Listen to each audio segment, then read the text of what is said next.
bi-weekly content. Hope you guys enjoyed episode 140. So just to rehash, on episode 140, Carl and we talked about a good amount of topics.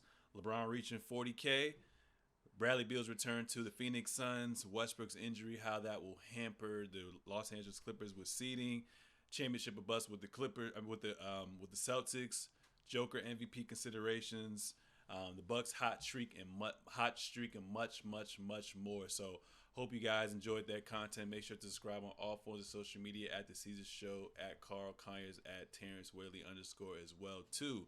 So before we get into today's hottest topics, make some noise, ladies and gentlemen, for the return of Terrence Whaley. What's good, y'all? Appreciate you for the shout out, my guy. How you doing, man? I'm doing good, man. Sunday, trying to, get into basketball. And, I know we talking NBA, but it's selection Sunday, too, for college basketball. So I'm excited to see where UNC lands. Yeah, I was about to say, so for those who don't know, Terrence is a huge UNC fan. Huge. He actually has UNC comforters on. And it's okay. Bro, I'll be here yelling at the TV right here in my living room, dog, just like being mad. But yeah. Hey, that's the only way to do it, man. As a diehard fan, you got to show some emotion as well, too. So, you think you guys are going to get a top seed? Yeah, I think we'll get a 1 seed, bro. I think we played well enough. We swept Duke. We had a tough, strength of schedule, in our non-conference. Mm-hmm. And I think a lot of times when you judge 1 seeds versus 2 seeds, it always comes down to, who you beat. Mm-hmm. And I think we had a really good year. So, I think we look like a 1 seed for sure. So, how many games y'all lose this year? We lost, since we lost last night, we lost 7 games total, and right now it's 27-7 is our record. Okay. Are you one of those people who makes yearly March Madness brackets? Oh, hell yeah. Me and my dad actually used to, print them out and, actually, fill them out by hand, but now that ESPN has the bracket challenge, we just do it electronically. Mm-hmm. But also, the cool thing about UNC being the 1 seed is that their Sweet 16 game is in L.A., because the breakdown, I think, is West Coast is in Los Angeles, East Coast is in Boston, Midwest is in Detroit, and then the South is in Dallas. So since UNC's a 1 seed, they'll be in LA. So if they get to the Sweet 16, I'll probably go see them play too. So it's cool. I'm definitely filling out a bracket though, probably 3 or 4 of them. You ever got to see UNC play since being a fan? Did I? Yeah. I did see them play one time. I think maybe it was 2 or 3 years ago. Mm-hmm.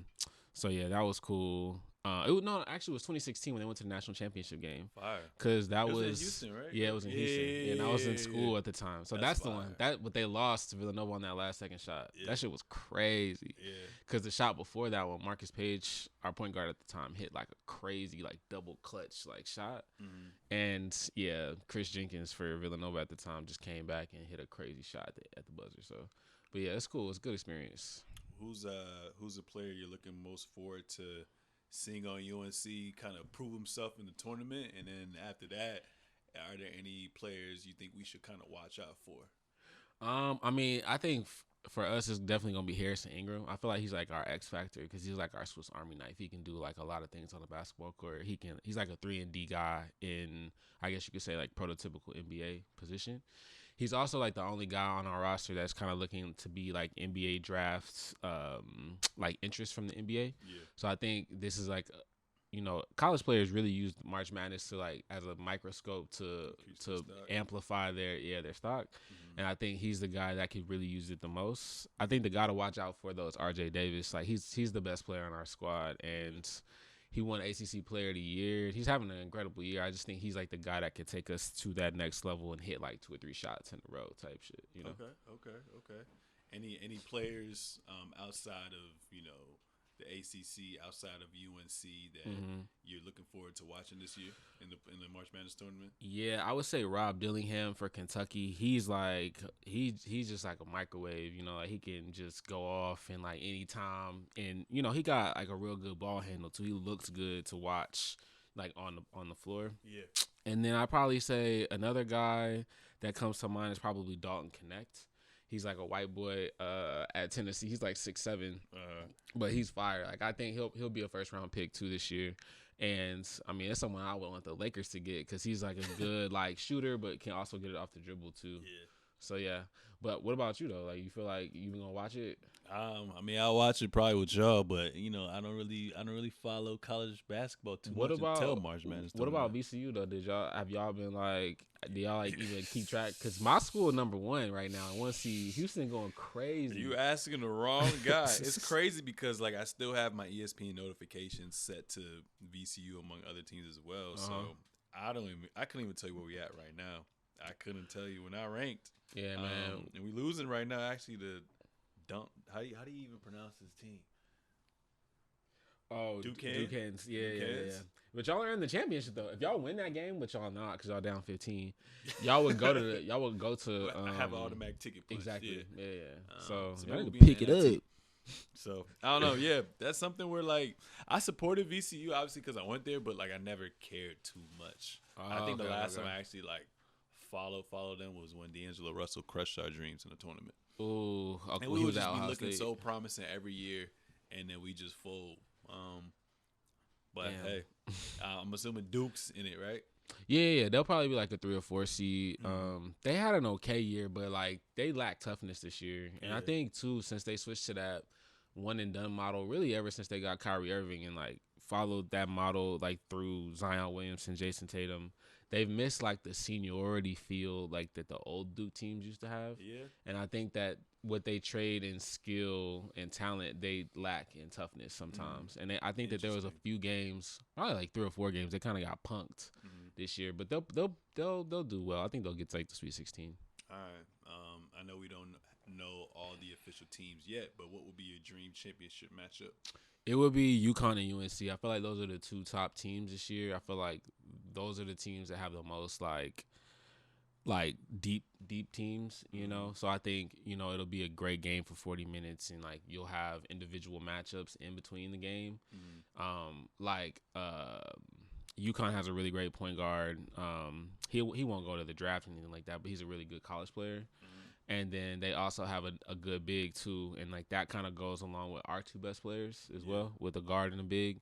So I think UConn and UNC probably be the best championship game, or UConn and Purdue. I think that'd be a good one too, because Purdue has a good squad as well.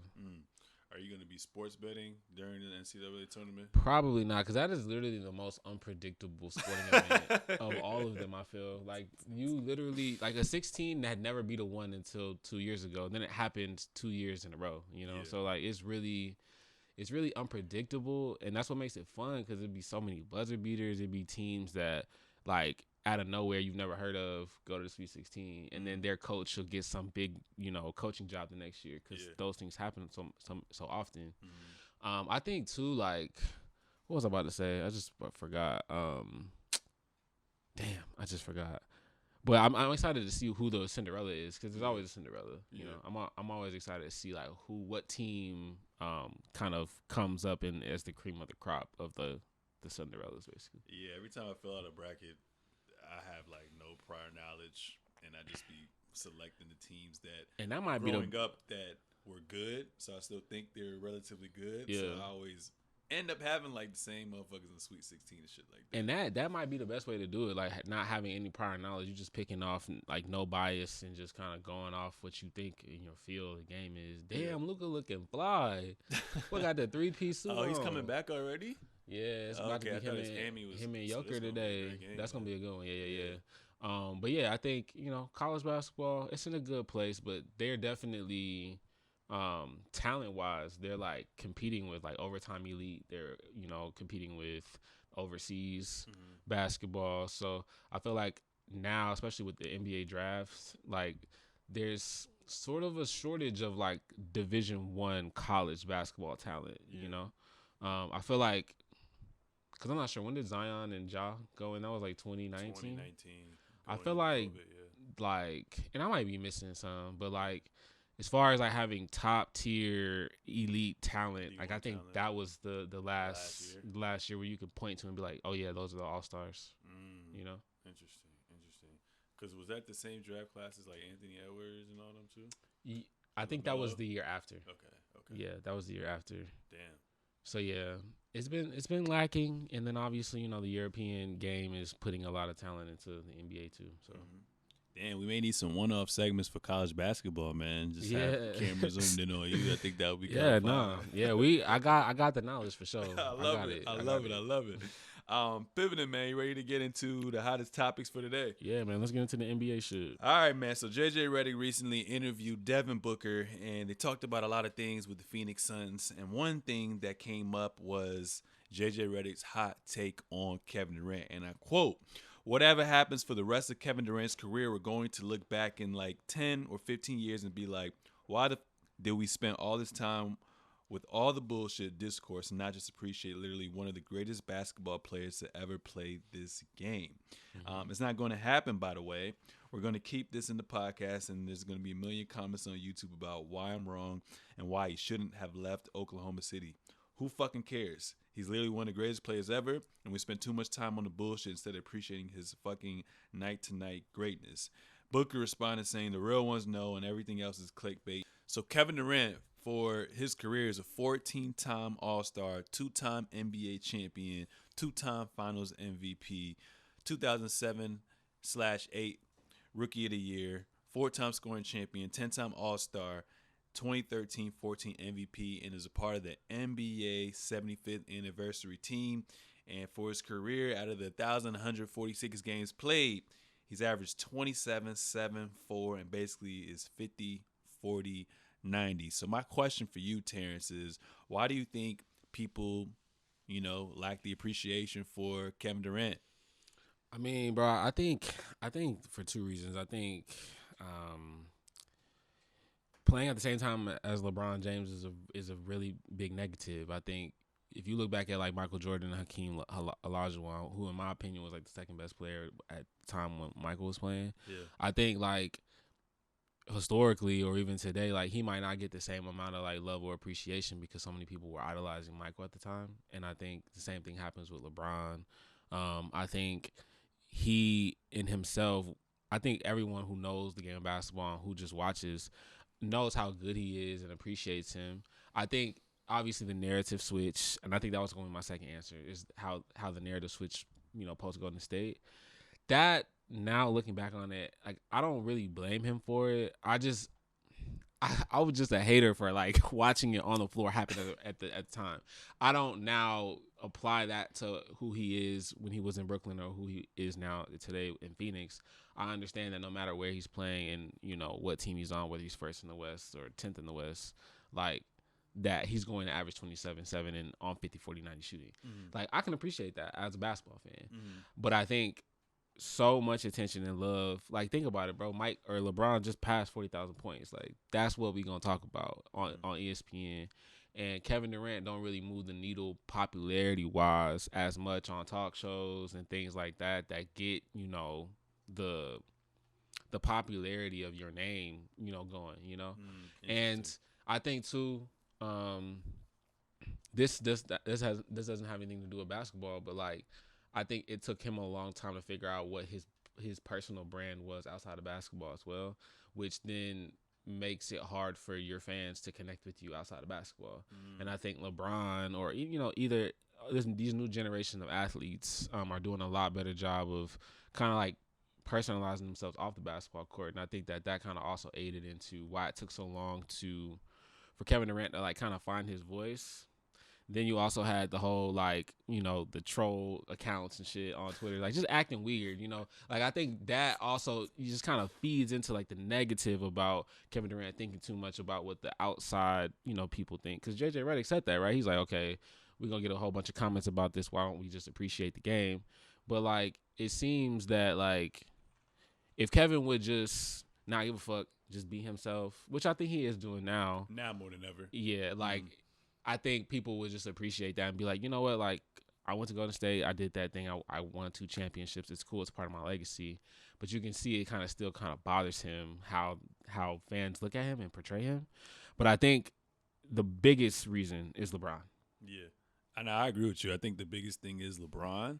I mean that sucks, right? You got like in the NFL, you got Mahomes right now. You got other quarterbacks like Lamar, right, Josh Allen, Justin Herbert, Joe Burrow, all that, but you just in the era of greatness as well too. But the biggest thing is always going to be Golden State, whether we like it or not, as well too. Mm-hmm. And I was kind of mad in the moment when he went to Golden State, but I did learn to appreciate it as well too, because like when you said with his brand and everything as well too, when you think of KD, he just loves to fucking hoop. Yeah. So it just made sense to go to a team like Golden State where they're just all about, pace and space and just playing that certain level of brand of basketball. He didn't really have that in Golden State as well too. It's just like that organizational excellence. Like I can't fault him for that. Like that Golden State during that period, even still today, like they just do things well as an organization. Yeah, it's crazy because like if they would have straight up got beat like in 6 games, they were never up 3-1, and he joined that, would the narrative be different a little bit? You feel like if they weren't up 3-1?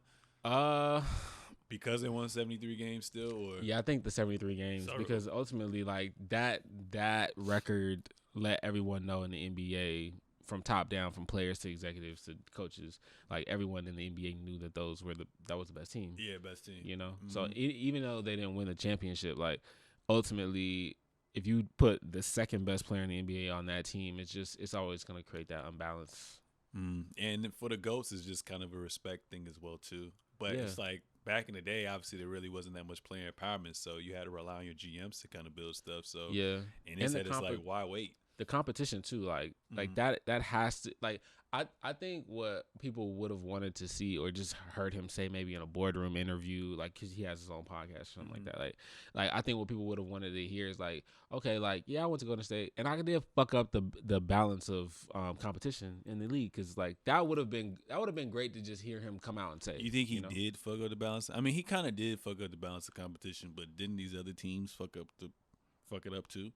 Who? Like when LeBron went to the Cavs, like who in the East could compete with them niggas? When he went to the Cavs and they had Kyrie Irving and Kevin Love, and what other roster was like really giving them any problems in the East? I mean, and then in Miami, I mean, you probably had the Pacers. Yeah, the Pacers for a little bit. Yeah, but like I feel like it was a foregone conclusion, like who was gonna end up in the finals. I mean, yeah, fair in the East. I mean, shit. Bron showed you without Kyrie, he was gonna get there anyway. So I mean, I don't know. That's true. I don't know. That's true. I don't know. I mean, I hear you. I mean, it was like it's just the timing, because the timing ultimately, was bad.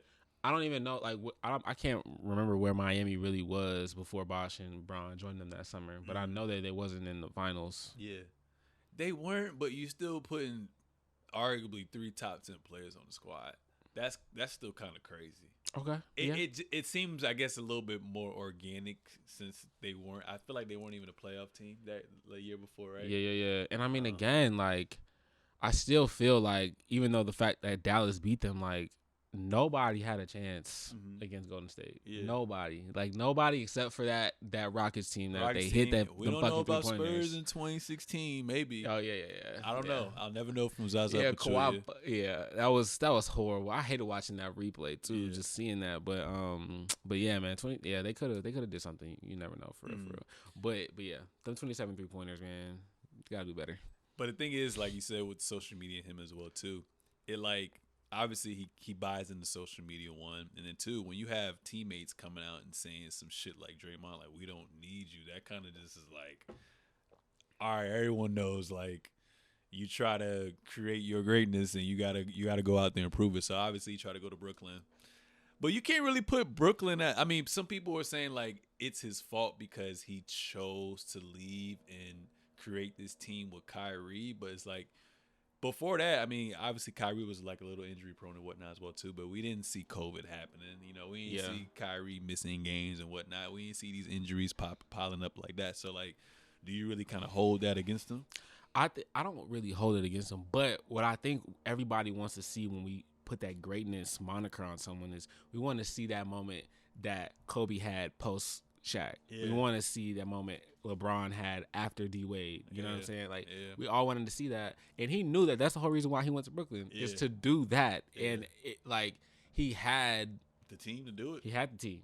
You know what I mean? And why did all 3 of them say, "Fuck it, we can't be here"? Like, I get it. Like, the Steve Nash was a horrible hire, terrible hire, but like, y'all couldn't stand pat. Y'all couldn't, like, it was almost like AAU. Like, y'all did a summer or 2 summers and just was like, fuck it, I'm going to go play at this college or whatever. Yeah. Like, it's just like, damn. Like, I would have wanted to see him lead a little bit more. Mm-hmm. And it feels like when he comes out and says it's just all about basketball, it feels like it's just like, I don't care about the outside or, like, being the leader that I need to be in order to make shit work. Yeah. And that's a part of greatness. So part of greatness is being a leader. But what about leading by example? You want him to be more vocal leader?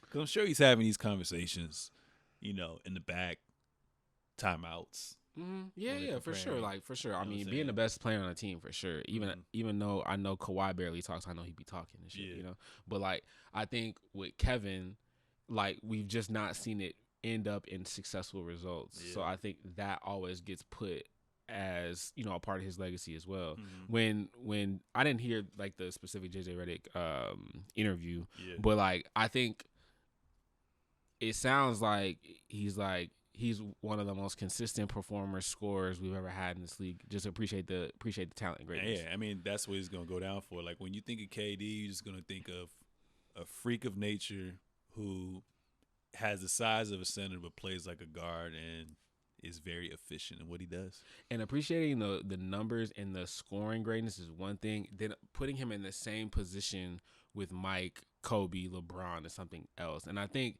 what it sounds like is that he wants him to be in that group. Is that true? I don't think he's earned that. Is what my point is. And I think what a lot of regular NBA fans' point is, he don't deserve to be there. So do you think if he, because he has 2 right now, you think if he were to just get 1 more, he can kind of throw himself in there if he did it the way in which society wants him to do it? As in, like, if he won with the Suns, yeah. See, this is where things get murky and kind of gray. It's like, where do you feel about like Chuck's or Charles Barkley's like bus driver, bro? I mean, yeah, like it's Devin Booker's team. He got drafted by that team. He was there when they were shitty. He helped take them to the finals with Chris Paul on that roster with Monty and all that. But like, if you even look at the stats, bro, Katie, I don't know, Booker bucket too, man. Right, but I guess the reason I feel why like when it comes down to it, like the ball's gonna go in Katie's hands. Everybody know that. Okay. So I think they. I'd have to see a dominant like Finals MVP performance. Yeah. If he did that, I feel like okay, fine, yeah, give it to him. Yeah. But yeah, I mean, give it to him. Yeah, that's a tough one. But man. you gotta win without Steph, bro. Yeah. Just like Kobe had to do it, just like LeBron had to do it. Mm-hmm. Yeah, that's true.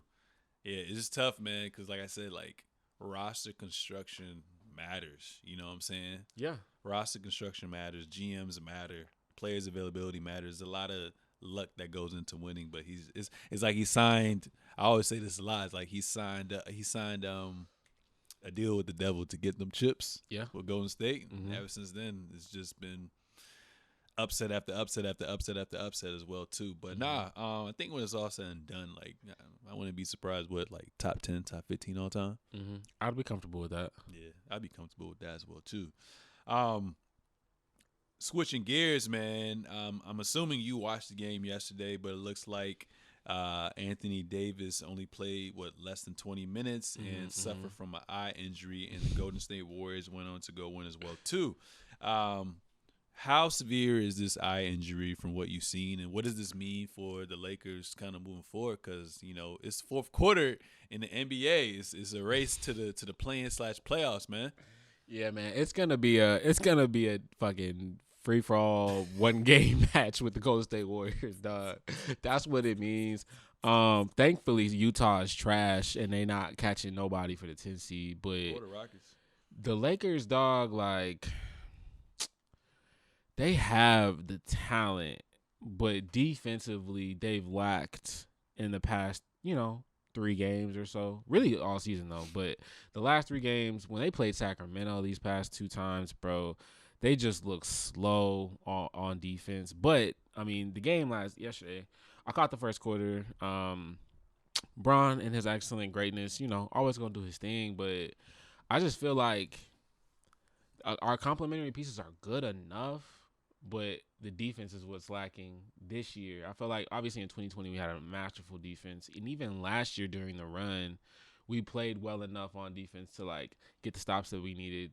But now we just look slow. We don't get consistent enough performance out of Reeves is solid, but D'Angelo, and I feel like our bench with the injuries that we've taken too. Like I just think the lineup a lot like last year. Like we had so many different lineups and stuff, and getting that consistency is key. But I mean, I'm so upset that they dropped to the 10 seed. Man, they were 6 games above 500, and then we played Sacramento before we played the Warriors. Lost that game, then lost this one, which is what I thought we was gonna be able to handle this one. Mm-hmm.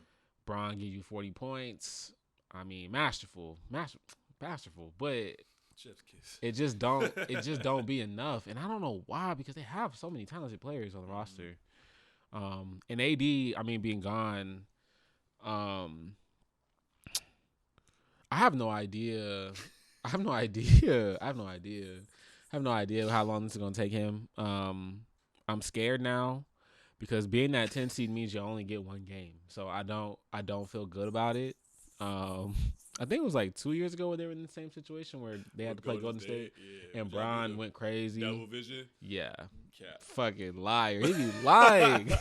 He's like, I can't see, nigga. Yeah, you can see. But yeah, man, that's just what it's gonna be. And I think Darvin needs to be fired after this year.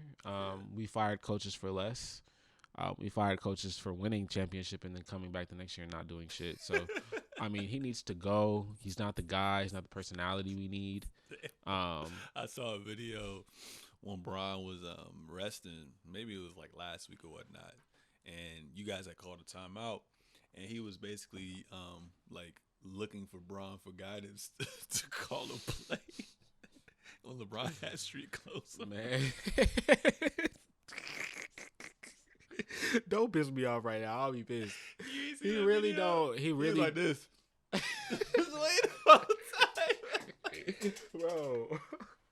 Bro, he be clueless. They be calling him Mr. Pockets in the comment section because y'all got his pockets. I'm like, yo, y'all killing me. But no, he gotta go. He can't be there next year. So you think if you had a different, you're not gonna get him, but if you had like a Nick Nurse this year, y'all be much better. I think so. Yeah, I think said because AD is gonna be AD, right? Mm-hmm. LeBron's not really gonna be known for his defense like that no more. D'Lo is very streaky, but not defensively gifted. Nope. He's not defensively gifted. Nope. Rui has the size to be a defensive presence, but don't have the lateral quickness. Taurean Prince, not really. Christian Wood, not really. Cam Reddish, but you sacrifice your offense. And then Jared Vanderbilt's been injured, and Gabe Vincent's been injured, and they're kind of more of your two-way type players. So, man, Phoenix about to create or come back on 30 points. They was down 30. It's a new NBA, man. Bro, you know, you just need a couple lead ain't threes. shit, bro. It's really crazy. Yeah, bro. It's crazy.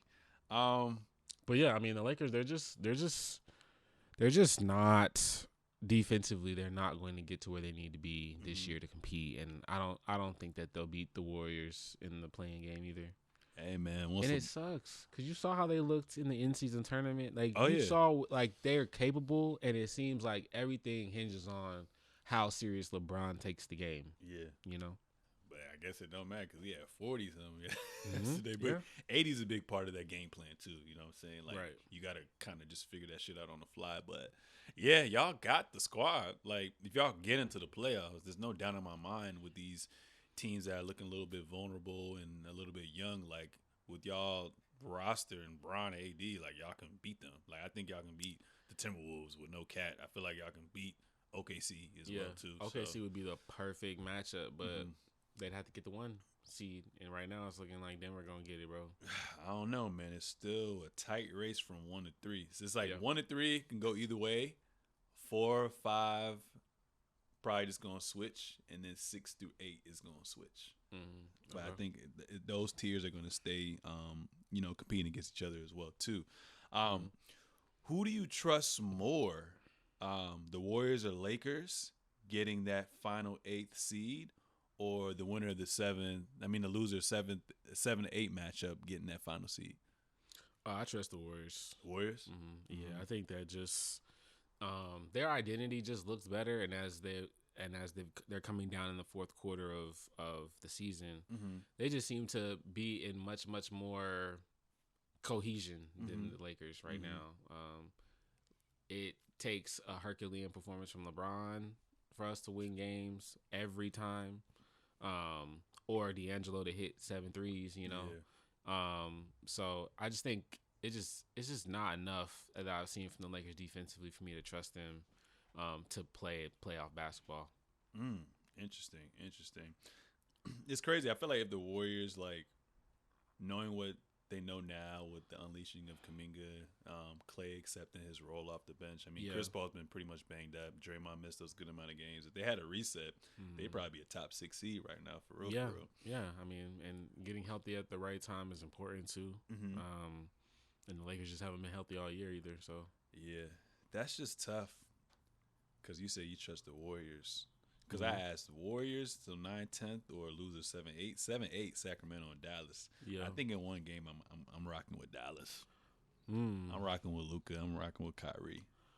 Oof, yeah. I mean, it's tough because when you look at Sac, when they're clicking and when they're playing well, I like Sac. Yeah. But I understand Luka can give you 40, 50, 60. Yeah. Do whatever it needs to scoring-wise to stay in a game. So it's hard. Yeah. And kind of like what you said about D'Lo, he has to go crazy, berserk from 3. I feel like Malik Monk got to be like that as well, too. Yeah. Yeah, that's fair. Keegan Murray can get off, too. I mean, the game they played us, he hit 5 threes, and Harrison Barnes hit 5 threes. That's what I was about to say, too. Harrison Barnes, another wild card, too. Yeah.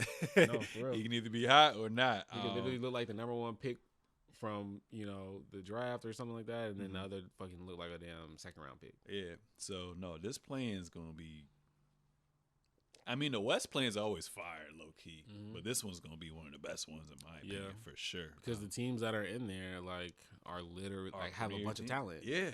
It just shows you how stacked the West is, bro. Yeah, man. We got to move at least one team to the East. I feel like, geographically speaking, Memphis looks like an Eastern Conference team. Like, you can't have Memphis in the West but Milwaukee in the East. That doesn't make any sense to me. Yeah. Who do you want in the playoffs versus who do you think will make the playoffs as well, too, with these teams that are currently racing? Like, right now, for me, 9 and 10 are Chicago and Atlanta. Granted, Joel Embiid's not back yet, but for that, damn, it's 7-8.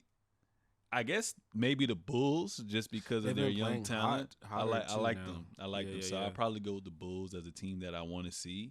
Yeah. And then I want to see y'all Lakers. Like, it's not the playoffs to me if LeBron's not in the playoffs. So I'll have those two teams. Yeah, I would say Philly too. Seeing Philly and Boston first round would be crazy. But that might just be what happens, Like Philly and Boston might actually go at it in the first round. I think that would be cool. Yeah. And then I think Chicago, like I said, they starting to win more lately and just kind of find their stride. DeMar went crazy the other day. 40 in that overtime against the Pacers. Yeah. So he was hooping. I know that they're firmly in the playoff. Well, I mean, not technically, but the Pacers, I just can't wait to see what they do this year. Like, that's the one team I'm like kind of excited to watch play. And then on the West, I'd say Dallas because I just love watching Kyrie play. Yeah. And then we starting to get up in that time now where Luka's in his 4th or 5th year, I think. I feel like 6, 7, 8. So it's starting to get to that point where it's like, all right, we're gonna start asking the questions like, okay, like where can you take this? Because now you got are we Kyrie. Really? My thing is are we really asking that? Because we all know from the roster he's not gonna get anywhere with that. I mean, but I feel like he's in that same type of realm where his greatness feels like he can get it done without it though. Defensively though, but that's why they got Derek Lively and what's his name from Washington? Gafford? Yeah, Gafford. I feel like to kind of get bigger and to try to play better defense, but I think just in my opinion, I'm starting to look at it okay, you've been in the playoffs now past 3-4 years, but his rosters aren't good like that. I know you got Kyrie there, but you got outside of those two, who do you really look at in this Western landscape and be like, okay? I mean Oklahoma City. You talking about who they could beat? Yeah. Yeah, I would say Oklahoma You think City. they could beat OKC in 7 games? Mm-hmm. Yeah, I they could could. beat Minnesota in 7 games. I think without Cat, yeah, they could. And I think the Clippers, for sure. Okay. For sure, they could beat the Clippers. Phoenix. I mean that'd be tough, but they both don't play defense. I'll tell you this: with Luka, I've witnessed it. I went to multiple playoff games when they had their little rivalry with the Clippers. The little rivalry is real. It's real. It's real. I mean, is it really a rivalry because Luka hasn't beaten Kawhi yet? I mean, he's won games, but he hasn't won series yet. Right. So I've seen what, sure, though. Like you said, off of Luka's strength, I've seen what he can do by himself. Mm-hmm. But I feel like he's always gonna, at least from the media, from me, I'm always gonna cut him some slack because I know like what it takes to win a championship, and they don't have championship DNA on that team for real. For sure. That's gonna be a little tough. Now, if roles are reversed, right, and let's say he had a great fucking GM like Brad Stevens, who's gifted Tatum with everything he could ever imagine, then okay, I'm saying something as well too. Like I feel like if Luka was on the Celtics, if you replace Luka with Jason Tatum the year they played the Warriors, I think they beat the Warriors. Okay, yeah. So that's just my 2 cents. But people definitely gonna start to talk. But I think they're gonna give him a pass just because they know, the roster that's kind of handed to him right now as well too. Okay. I know you said you wanted to see a dream matchup with the 76ers and the Celtics as well too. So I kind of want to pivot. It looks like, the 76ers, the organization, they're pretty happy with Embiid's rehabbing process as well too. I think he was out in his street clothes supporting the team, and that was the first time the other night as well. But with the playoffs nearing, do you think Joel Embiid should return for the playoffs if he can? I mean, just as a fan, yeah, I want him to be out there because it's always fun. Like he. Let me see this. I think in a matchup with Boston, I kind of agree with what Kenny Smith said on TV the other day. I think like he can like dominate them even with the Kristaps Porzingis signing. Like I think that Kristaps is frail. Exactly. Like he can be moved. But they did say Al Horford guards him really well, which he has in the past. Does, yeah. Al Horford guarded him well back in the day, and then Marcus Holt guarded him. And they might actually do that more so than actually try to match him up with Kristaps the majority of the time. Kind of like how the Lakers try to do with AD when they play the Nuggets. But I think yeah, I want to see him out there, because I just want competitive playoff basketball, man. They gonna put him in some pick and rolls, test out that knee. Yeah, like for you sure. Said, Porzingis and Al Horford as they keep should him away from the basket too. As they should. You're not gonna guard Tatum. You're not gonna guard Brown. And if it's 2-0, then and you looking like you're gonna get fried 3-0, then yeah, I mean, maybe cut it then. Because you're asking someone who's missed with like the last 20 games to come out and play 38. Because the lineups get shortened too. Right. So it's like you asking this nigga to play 40 plus minutes. Oh, jump. Yeah, and I don't know, bro. I'm saying just sit out, bro. I think, but if it came down to the player though, yeah, do you think he'd want to play? If it comes down to the player, at the end of the day, it should come down to the player. And I know with him, it's like, damn, I was about to have back-to-back MVPs. We were probably going to be a top 3 seed. Like, if this didn't happen, too, they would have probably made a trade and probably tried to get someone at the deadline as well, too. So they had everything set for him. Still, I feel like he feels like he has something to prove. Siakam would have been cool. I wanted that Siakam. I wanted that one. Damn, because he's looking good with Indiana right now. I like it. Straight score. Yeah, if it's up to the player, definitely do it. But if I'm a GM, I'm like, dog, you're already injury prone enough. GM view, yeah, but as a fan view and as a player view, I think he will try. Damn, if he can, that would be lit. You know what I'm saying? I mean, I guess right now their standings, they in the 7th seed, so they play the Bucks. I mean, Philly's team, like, obviously, like, you go as your best player goes, but like your best player and then your Rodman, I guess, Tyrese Maxey. Outside of that, their roster's not bad. Yeah. You know what I'm saying? They can compete. Yeah. So I think they can upset anyone potentially, but like I said, you just asking too much. Him getting back in shape, him getting a rhythm, that playoff intensity. We gonna see. But I think he shouldn't. I don't want him to risk it. But hey, Like you said, if the players are up for it, then go ahead and do that joint.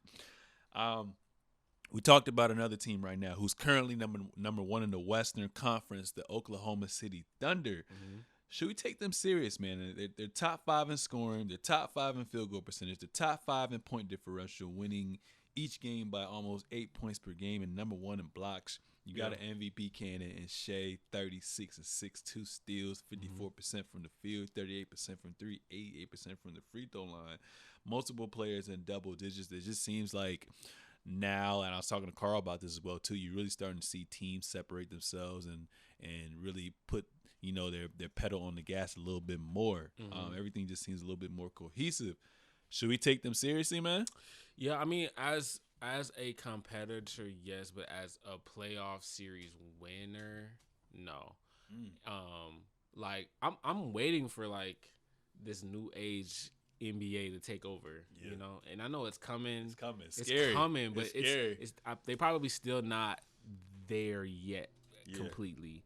The only team that I really feel like could kind of do it is Minnesota, in my opinion, just because they have like the tall, cat. You got Twin Towers, Twin Towers, basically. Depth is great, and exactly, and fucking Naz Reid is hooping. Oh my God, he's hooping. Yeah. So like, I feel like they have the pieces to do it, but I feel like OKC, especially with them being such a bad mismatch with the Lakers, I think that kind of keeps them at bay. Now, if they slide to, if they go to the 2 seed and they don't get the 1, and like let's say that they play somebody like Sacramento or they play Phoenix, like I'd give them a puncher's chance. I don't know if I would still pick them though, but I think that overall as a team, I think that they're close, but and warrant people's what's the word I'm looking for? Like they warrant people's consideration and like getting up for them, but I don't think that they beat any of even the bottom teams. I'm more on Minnesota side, actually. Yeah, man. OKC tough, bro. They're actually OD. I wouldn't be surprised if they went to the Western Conference Finals. I'm saying they okay. All right. But it comes down to Shea. When the game slows down, you need a 3-level score. Yeah, he can get those buckets. Yeah. Are they going to call fouls from him in the playoffs? If they're going to call fouls from him in the playoffs, like how we saw back with Prime Wade, then they got a chance. And all the pieces around him are just perfect. Jalen Williams be playing like a low-key younger version of Jaylen Brown. Chet's Chet. You know what I'm saying? He's not a real rookie. Can stretch the floor. Is leading the league in blocks.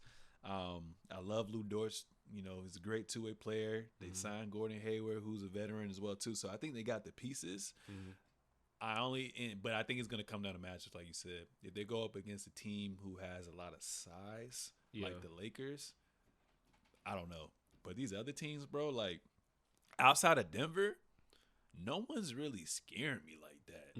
Minnesota fully healthy, hell yeah. But outside of that, like, I know I've been high on the Clippers and whatnot, but something about me just saying PG and Harden gonna be goofy. I'm kind of scared about that. I mean, we go as far as Kawhi go, but I don't know. This might be the first time I've heard you like say that, like that you feel kind of worried about them too.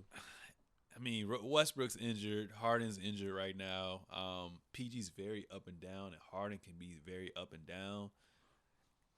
I just want to – maybe I don't want to release any bad juju into the air right now. Yeah. I just want to sit and watch. Okay. And see what happens as well. Okay.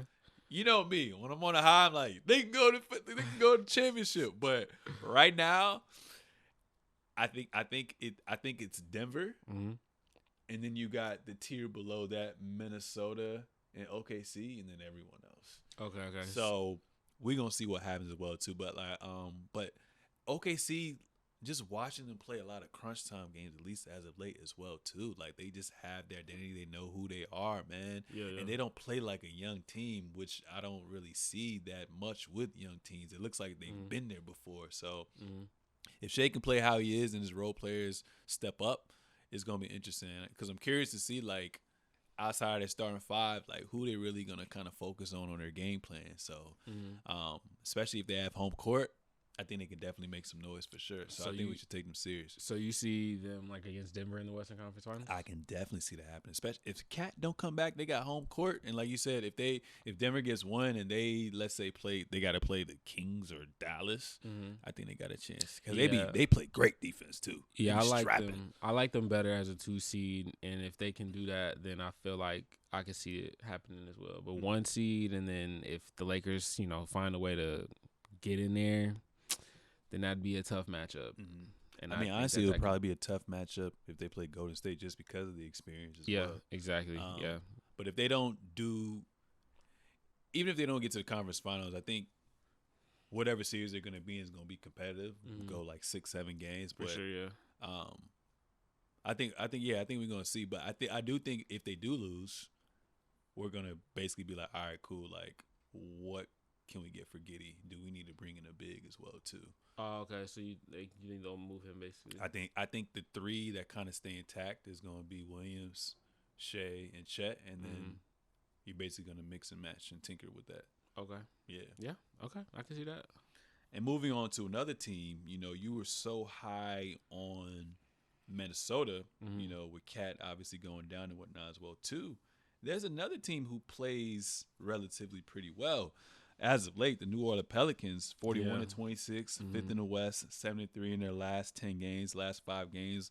I was about to say LeBron. Zion's looking like Zion that we've come to know. 29-9, 78% from the free throw line, 1.4 blocks, 63% from the field. They got 6 players who are averaging in the double digits as well too. Yeah, I feel like I want to ask you this: should we take the Pelicans seriously? Because they got everything. They got a stretch 5 big in JV who can also play inside and is great on the rebounds. Yeah, CJ's been playoff tested, went as far as Western Conference Finals. Ingram, you know what I'm saying, has played with Kobe, has played with Bron, has been in the playoffs before. Is that type of player who can play 3 levels when the game slows down. He can exploit his mismatches. Yep. Herb is nice. They got a nice roster with a good mesh of young talent and vets. So how do you feel about them? I think it just all comes down to how great can Zion be? Yeah. As the difference maker for their team. Yeah. I think that's really the catalyst of how far they will go. Brandon will score the ball. CJ will score the ball. They'll play well enough to be in games. They won't get blown out. They won't get 4-0'd. The question is will Zion be good enough to get them to a game 6, game 7 to push teams? You know what I mean? I don't know. Like, obviously this won't happen, but if they were in it look like they're gonna play like Clippers at the end of the day. Exactly. That's gonna be a fire ass series. That series, that would be a tough pick for me. That would be a tough. I think I'd have to go with the Clippers. I think I have to go with the Clippers. Yeah, only because we haven't seen Zion, 1, in the playoffs yet. Yeah, and 2, I think kind of like how Bron was early on in his career, where he can kind of play to his weaknesses. We haven't really seen Zion shoot. So I think they're going to try to turn him into a perimeter player as best as they can in the half court. I could see that too. And just their experience then too kind of taking over as well. And coaching-wise, Ty Lue, I feel like could, make some adjustments on the fly that could help y'all win the series. But yeah, obviously you got to be able to have some sort of a jump shot in a series in playoffs or defense. So I just not knowing what that looks like from Zion, again, his greatness is the question here, and I think I would take the Clippers too. Yeah. And then just as he goes through his his playoff battles and as he gets better, I think that'll make him into a better player. Then I think we'll see whether or not we'll take Pelicans seriously over time. But this year, still the jury's out for real for me. Yeah, and he's been looking healthy as of late. And low key, I feel like they low key have been like having him on a leash just so he's only like averaging make it to the playoffs. And now we're starting to actually see the Zion that we fell in love with as well too. So it's gonna be scary hours too. Yeah, because he's gonna be literally with that starting 5. He'd probably be considered the weakest shooter. So he got a lot of space to play with actually. He do. And I think about your point. Like he's only averaging like 31 minutes a game, so they are trying to like kind of ease him into it and try to go for that playoff push. But man, I want to see some upsets, man. I want to see There's some things gonna be that upsets. I didn't think would happen. And that's really what I'm hoping for. So I'd love to see, this new age NBA kind of start to put their stamp on the league in the playoffs. How wild would that be if like OKC, Minnesota, and the Pelicans all get to the second round? And I'd be like, wild. I'd be like, like finally, like goddamn, I don't want to see these same old stars. You know, we want to see. I mean, I know fucking Adam Silver want to see it too. Yeah, so. I mean, he has to. So we talked about the Pelicans, a little bit about the Clippers, obviously OKC's youth. Who's Denver's biggest threat in the Western Conference, man? Man, the answer is nobody. I knew you was going to say it because that's my answer too. The answer is nobody, bro. Jokic is sick. He's sick. It's actually OD, bro. It's sick. Who do you compare him to? No one. Fuck. I don't know. It's like Tim Duncan mixed with Dirk mixed with I don't know, Magic Johnson. Bro, when he be shooting over his head like this, like, I be like, yo, get the fuck out of here. I'm so tired. But yeah, man, honestly, I would say their biggest threat. I feel like I know your answer. I feel like we might have the same answer, but this is a if Cat is healthy. Yeah, I was gonna say right? Minnesota. It's Minnesota. Yeah, they got the Twin exactly Towers. What I was gonna say. They got the Twin Towers. They got the depth, and they got a killer in Anthony Edwards. Yep.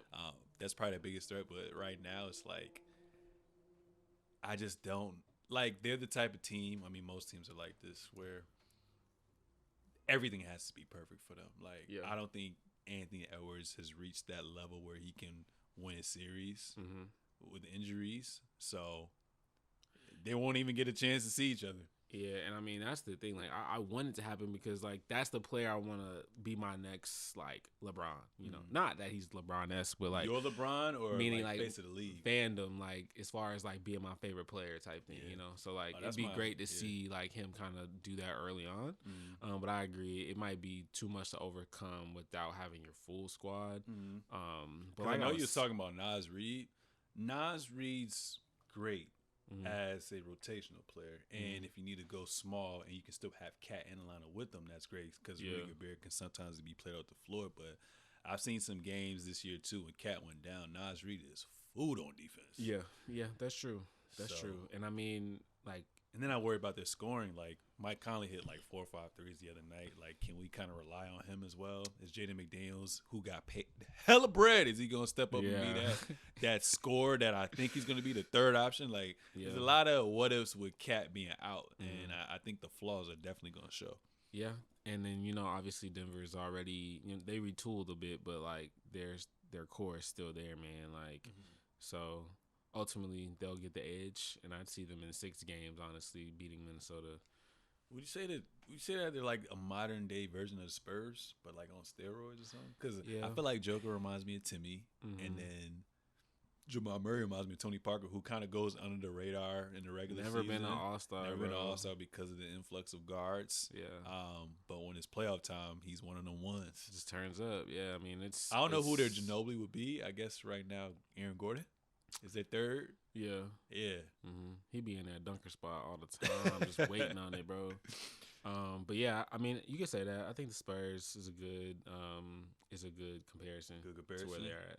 Yeah, I think you might be right. Just going back from that, Minnesota might, because I mean, granted, Joker wasn't Joker, Murray wasn't Murray. They didn't have Gordon yet, but like we've seen a small sample size of what it takes to beat Denver.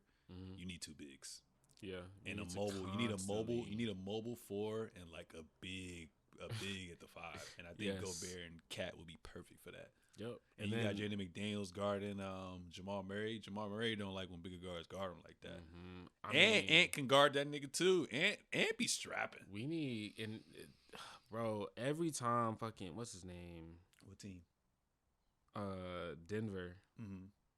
KCP? No, the other nigga. Michael Porter Jr.? Yes, Michael Porter Jr. He's like bro. the new Clay, bro. I mean, every time he shoots it, I'm like, it's going in. He's one of those. He's like KD. Like, it doesn't matter what's in his face. He's going to shoot it and splash it. And I'm like, bro, this man is 6'10", and he just does not miss. When he's open, bro, it don't miss. Mm-hmm. He don't miss. And I think that is also a key factor because a lot of times, you know, obviously Denver, you know, plays through, you know, passing the ball and stuff like that, passing it out of the post, things like that.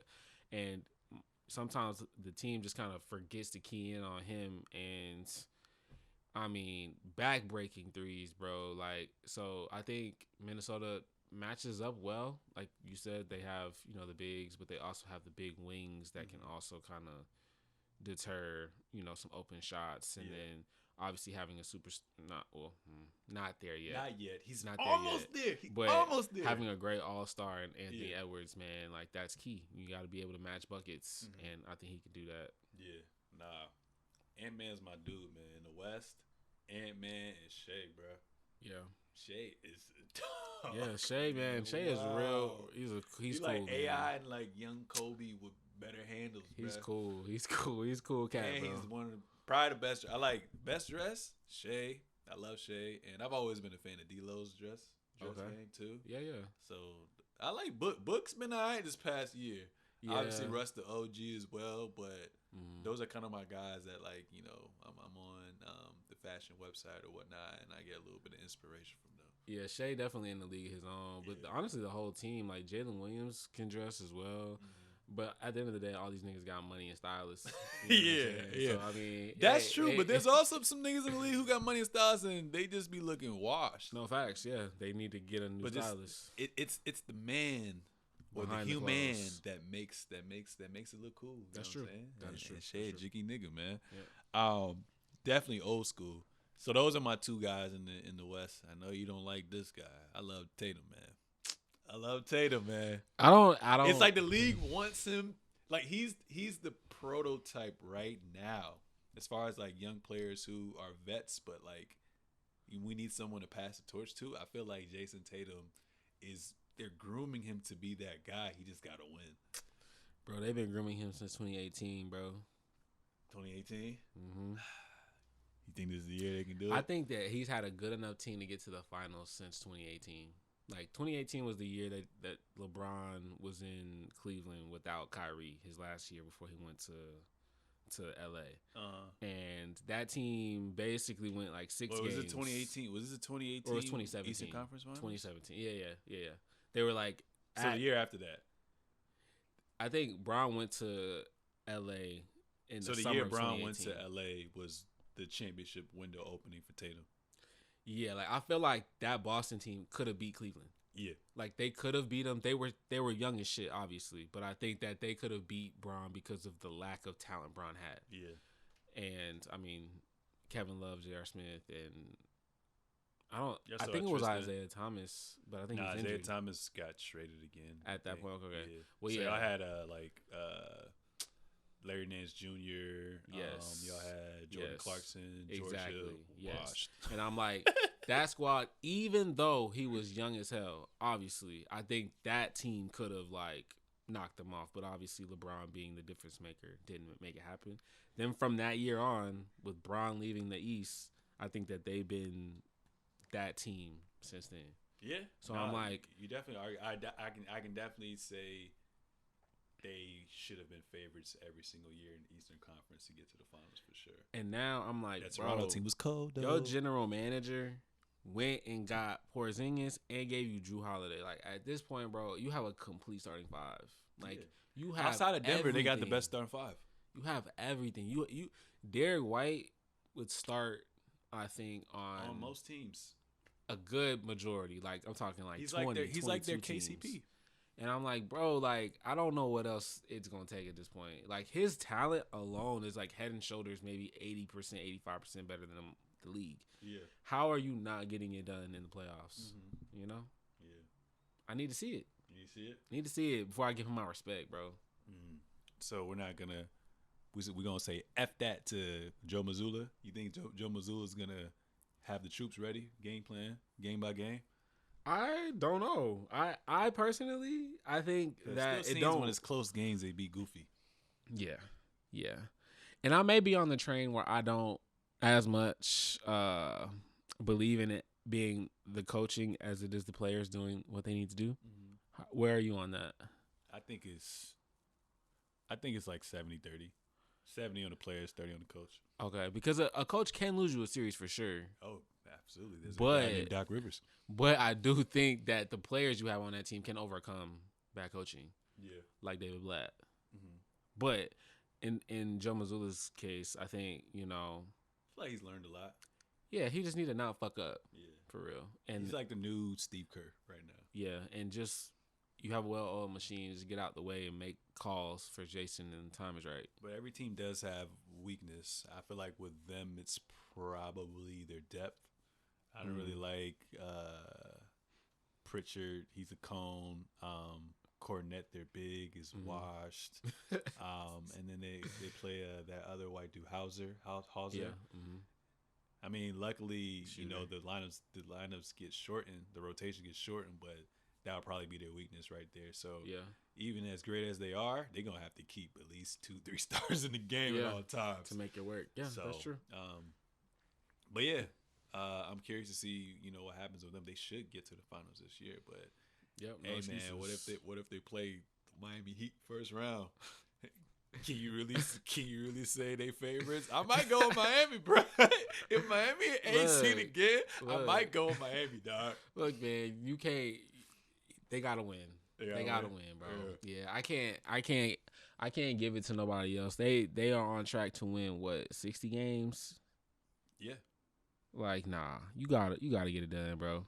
We talked about when you weren't on the last episode. You saw the Phil Jackson quote on championship caliber teams.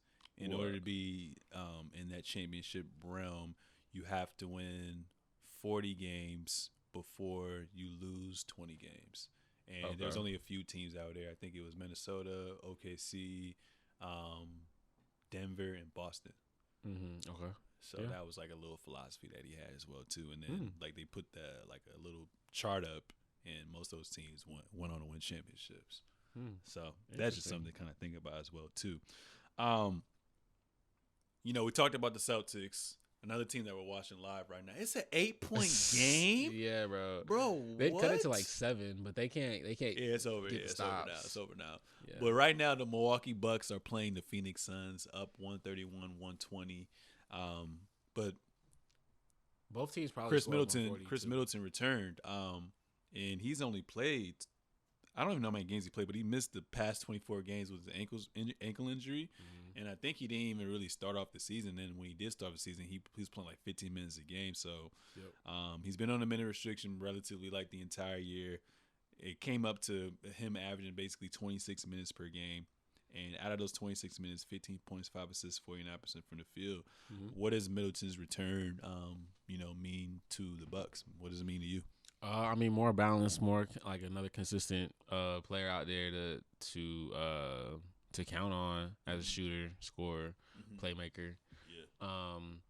But I think ultimately, obviously his shot attempts are down to accommodate for Dame, and Dame seems to be assimilating well enough. So, I think his impact will be felt more in the fourth quarter, along with Dame as he make plays. Yeah. So that Giannis doesn't have to create all the offense. And I think that's where his biggest impact will be felt in the playoffs. Yep. Giannis fourth quarter dunker spot. Mm-hmm. Dame, Middleton, and then you got shooters Malik Monk. Or if you want Jay Crowder, and then you also got who's that other tall Brook Lopez, splasher.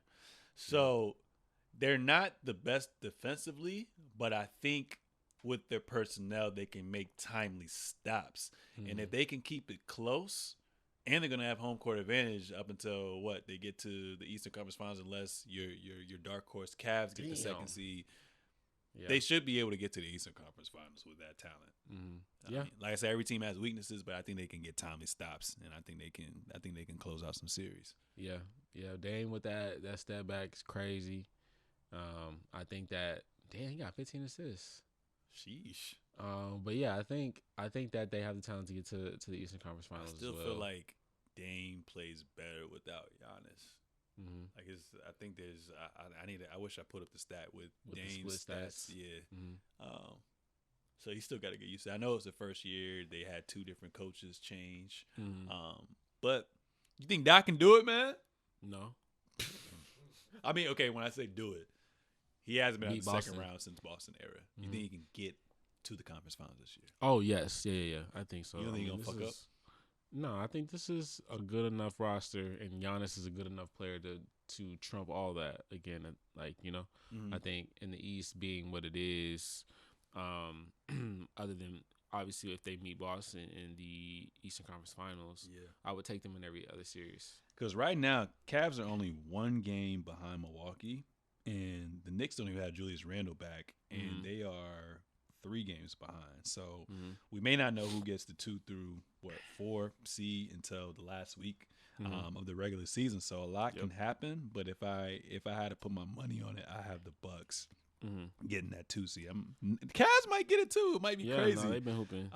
But just saying that if you're the Bucks going up against Miami, or if Embiid comes back, you slide, that's scary. Yeah, it could get scary. It could get scary, especially with Philly. Miami. Oh, my God. Orlando. Hey, shout out to Orlando, man. They finally got it right. I know you were talking about Orlando just being like the Eastern Conference version of. Yeah.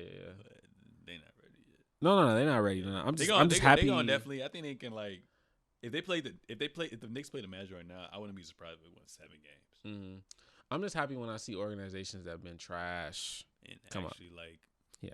That's all. Put the pants on and make some good decisions. Yeah. Nah, I agree with that as well too. Okay, so we can go to Real Rapper Cap to end everything, man. Okay. Real Rapper Cap. The bottom 5 teams do not deserve to get top prospect players in the NBA draft. Bottom 5 teams? You mean like the worst 5 teams in the NBA? Because most of them just be tanking.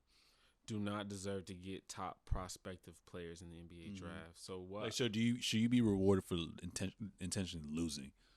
So how would you go about getting the first round pick? I didn't make up this question. Warren made up this question, but I just want to know what would be your opinion. Oh, okay.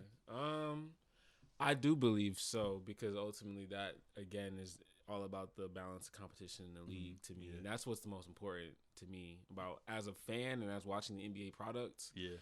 Is seeing things like how Minnesota's come up and how Orlando's come up and OKC after losing Kevin Durant, those things are important to me as just the rotational balance of power in the NBA. Yeah. Tanking, I think the NBA has done everything that they can and has created other additional products out of it, to make the teams that are at the bottom at least try to compete. Things like what, not the Spurs, but who? Detroit, those situations. They tanking. They're tanking, yes. Look at the Spurs, too. They be limiting women's minutes. And, ultimately, at the end of the day, those organizations need Victor Wembanyama. They need them. Yeah. Small market teams, bro. Or they just will continue to be bad. There'll always be bottom 5 teams. Okay. So you disagree? Cap. Yeah. There will always be. I mean, that's just the history of the league. There will always be bottom 5. Yeah, I say Cap as well too. Like you said, these small market teams definitely need help.